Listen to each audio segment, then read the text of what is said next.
आजादी का अमृत महोत्सव।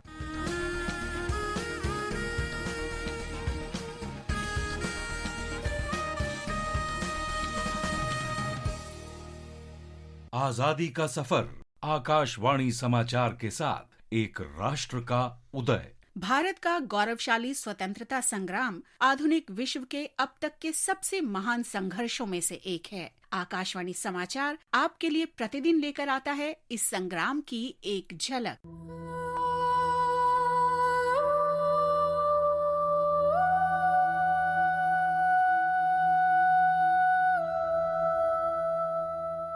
सोलह जुलाई 1856 को पारित हिंदू विधवा पुनर्विवाह अधिनियम ने ब्रिटिश शासन के तहत भारत में विधवाओं के पुनर्विवाह को वैध कर दिया। गवर्नर जनरल डलहौजी द्वारा तैयार और वायसरॉय कैनिंग द्वारा पारित किया गया ये कानून 1829 में गवर्नर जनरल विलियम बेंटिक द्वारा सती उन्मूलन के बाद पहला सामाजिक सुधार कानून था।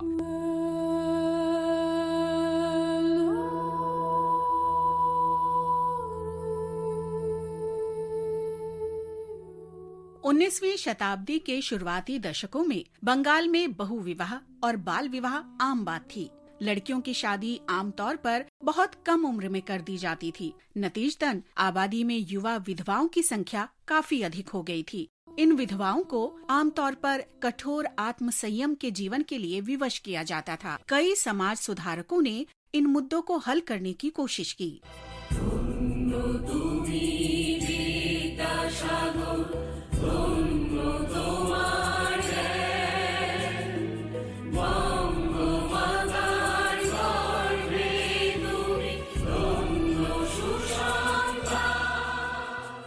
विधवा पुनर्विवाह संघ की स्थापना 1856 में विष्णु शास्त्री पंडित ने की थी। इस क्षेत्र में जानी मानी हस्ती करसोदास मुलजी ने विधवाओं के पुनर्विवाह को बढ़ावा देने के लिए 1852 में गुजराती में सत्य प्रकाश अखबार की शुरुआत की। ईश्वर चंद्र विद्यासागर सबसे प्रमुख प्रचारकों में से एक थे और उन्होंने विधान परिषद में अनुरोध भेजा, ये प्रदर्शित करने के लिए कि हिंदू धर्म विवाह पुनर्विवाह की अनुमति देता है। विद्यासागर ने वैदिक साहित्य का उपयोग किया।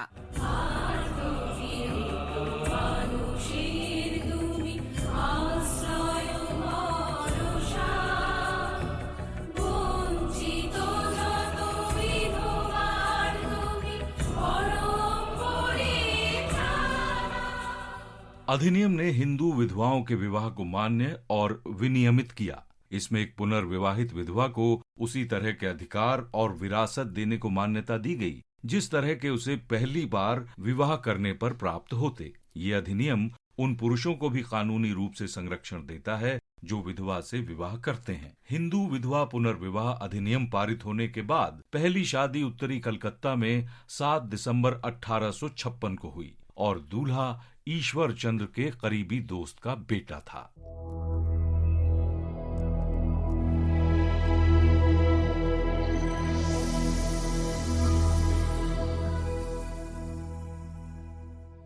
आज हम स्वतंत्रता सेनानी उमा दत्त को भी याद कर रहे हैं, जो 16 जुलाई 1939 को शहीद हुई थी। हिमाचल प्रदेश के शिमला जिले की निवासी उमा दत्त ने धामी राज्य के शासक के खिलाफ आंदोलन में भाग लिया। उन्होंने एक लोकतांत्रिक सरकार की स्थापना करने की मांग की।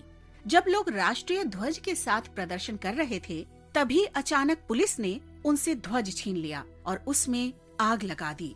इस कृत्य से बड़े पैमाने पर आक्रोश फैल गया और इसके परिणाम स्वरूप निहत्थे आंदोलनकारियों पर पुलिस ने गोलीबारी की। 16 जुलाई 1939 को हुई गोलीबारी में उमा दत्त की मौत हो गई थी। आकाशवाणी समाचार राष्ट्र की इस महान बेटी को नमन करता है।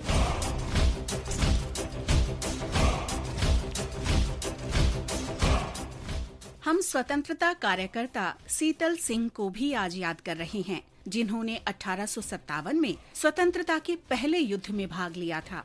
वे सिंध प्रांत में अंग्रेजी ईस्ट इंडिया कंपनी की सेना में सेवारत थे, लेकिन विद्रोह के दौरान उन्होंने नौकरी छोड़ दी और अंग्रेजों के खिलाफ हो रही क्रांति में भाग लिया। सिंध क्षेत्र में सेना के साथ टकराव के दौरान सीतल सिंह को पकड़ लिया गया। उन्हें 18 जून 1857 को आजीवन कारावास की सजा सुनाई गई और अप्रैल 1858 में बम्बई से अंडमान की सेल्यूलर जेल भेज दिया गया, जहां 16 जुलाई 1858 को जेल में ही उनकी मृत्यु हो गई। आकाशवाणी समाचार देश के इस वीर सपूत को सलाम करता है। इसके साथ ही आजादी का सफर आकाशवाणी के संग श्रृंखला का ये अंक समाप्त हुआ।